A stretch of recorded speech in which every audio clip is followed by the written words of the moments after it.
All right, all the rescuers have standard precautions in place. First responder, please hold this patient's head and neck in a neutral position. And sir, I understand that your neck is hurting and I don't want you to move. We may move you around a little bit ourselves, but please don't move on your own, okay? All right, we're going to check all the distal pulses, motor and nervous activity. Feel that? Yep. Feel that? Wiggle. Feel that? Feel that? Wiggle. Feel that? Feel that? Wiggle. Okay? Feel that? Feel that? Wiggle. All right, the next thing we're going to do is we're going to measure and apply a cervical collar to this patient. Again, the critical dimension in these types of devices is the height of it, and we measure from the shoulder to the angle of the jaw. And that appears to be the correct measurement for this.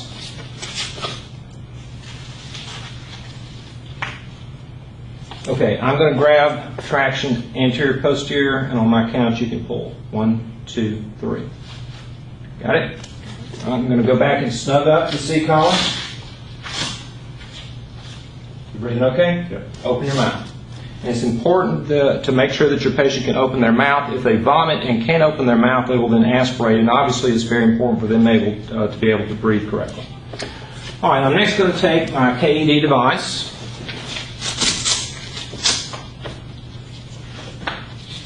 And open it up. The typical instance where you encounter these patients is in a vehicle, and obviously in most cases they're going to have the top of the car there that will interfere with your ability to place this device. So after you have it open, simply place it close to your patient. Okay, on the count of 3, we're going to move him forward just roughly 3 inches. 1, 2, 3. Okay, he's now forward. And I can place the device by going upward. And again, we go upward because of the roof of the car.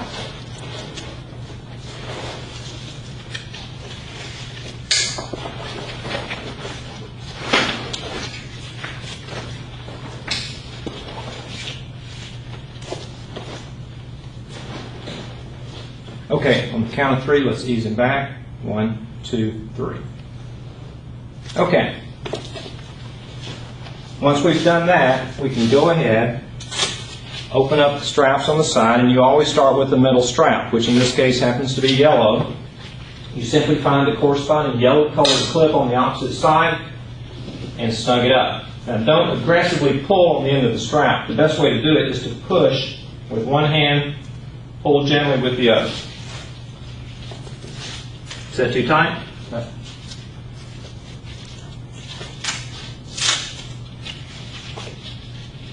We're next going to go with the lower strap, which in this case is red.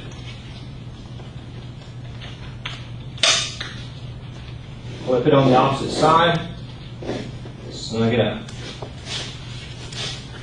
And again, always make sure that the balance of the strap is pulled out of the way. You don't want this to hang on anything as you're moving the patient. The next thing to be attached are the groin straps, which you have to seesaw underneath the patient's thighs. And be careful when you're doing this, you do not want to cause a friction burn.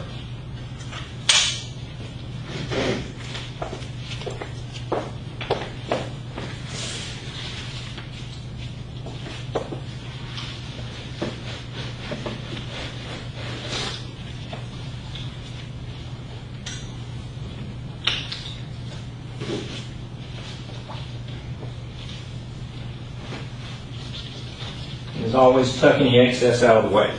The final thing we're going to do is connect the uppermost strap, which in this case is green.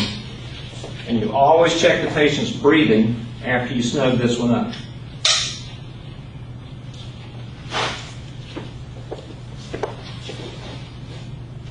Okay, too tight?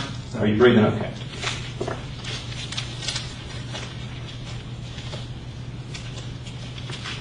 All right.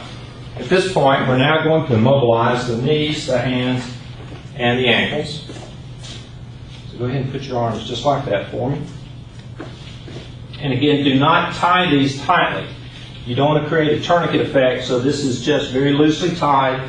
And again, it's to protect the patient as you're moving.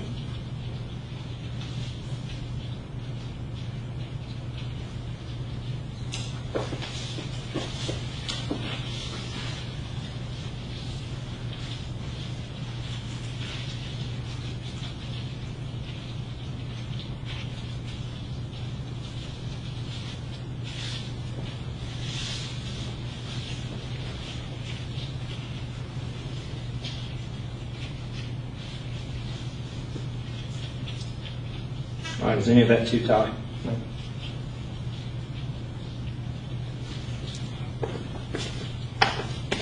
I'm going to go back and reassess all my distal pulses. Pulse, pulse. Feel that? Feel that? Wiggle. Feel that? Feel that? Wiggle.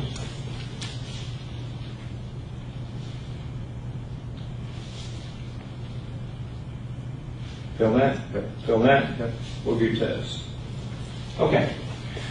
The final piece in this is to immobilize the patient's head and neck. Now you have to build the board up to the patient, not push the patient back to the board. And for that, we have this handy padded device which you can actually fold. You can fold it once or twice, maybe even 3 times, and this will allow you to span the gap between the KED device and the patient's head. So this is going to need to be folded thrice for this patient. And we have 2 straps, one that's going to go across the forehead and one that's going to go underneath the chin.